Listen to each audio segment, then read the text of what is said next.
The fastest time anyone has beaten Grand Theft Auto 5 is over 5 hours long, which means you could watch Shrek 2 3 times before the speedrun would even be finished. For that reason, I've never watched the entire speedrun, but that changes today. I've decided to sit down and watch the world record any % speedrun to find some of the most interesting parts and share them with you in this video. So the first interesting skip in this game happens in the prologue, when you have to turn right to cross the train tracks. To complete this skip, the player gets out of the vehicle and shoots the gas tank before getting back in and driving forward. They then get back out and shoot the gas trail behind the vehicle to get back in, and then the vehicle blows up. When you load back in, you have skipped the entire holdout section as Trevor, where you have to fight off the police. I have no idea why this works, which goes for most of the skips in this game. The next strategy I thought was pretty funny. It doesn't save too much time, but on this mission where you have to take back this motorcycle, if you take a right onto the street and then shoot the guy as he's driving away, you save a couple seconds by being able to hop onto the bike while it's still moving. The next skip I really like because it skips animations of Lamar putting Chop in the back of the van, and the way you do it is pretty creative. You have to push this one cart to the side of the van, and then when Lamar goes to put Chop in the van, I think the pathing breaks, so then they just instantly go inside. In the same mission, you have to catch a guy who's on a motorcycle, but if you know the right path to take, you can actually cut him off at this intersection, which you're not supposed to do, so the bike will hit you at full speed and send you flying. But that doesn't matter since it will trigger a cutscene anyways. This next skip is devastating. On this mission with Chop, you have to track down this guy, but at a certain point, Chop will get distracted by another dog. In order to avoid this, you have to do the unthinkable.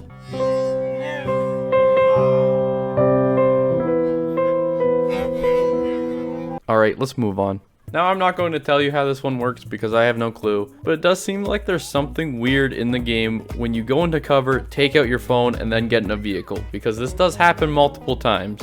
After they get in the vehicle and drive away, they are able to get back out of the vehicle and jump, which will bring them back to the original position, which is useful for parts where you have to leave the area, and then in order to start the next mission, you have to go back to the same place, such as this one. The next skip, we have this heist where you're supposed to go into the tunnels on your right. Instead, the player just drives straight past this, which will lock the camera onto the tunnel, but as long as you know where you're going, you can drive down the road and to the exit that you would be taking later on.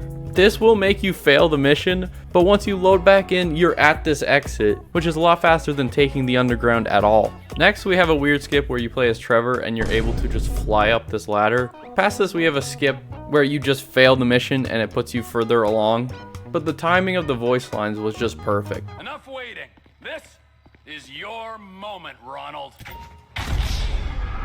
After that, we have a skip where you play as Michael and you have to meet with Davey. But in order to save a few seconds, the player takes a motorcycle and just drives up the wall, bailing out at the top, which will start the cutscene. Moving on, we have a strategy with Trevor where we have to follow Floyd, but instead of walking slowly with him, you can just get into a truck and push him to where he needs to go, saving you a bunch of time, and this is just satisfying because who likes missions where you have to follow slow NPCs?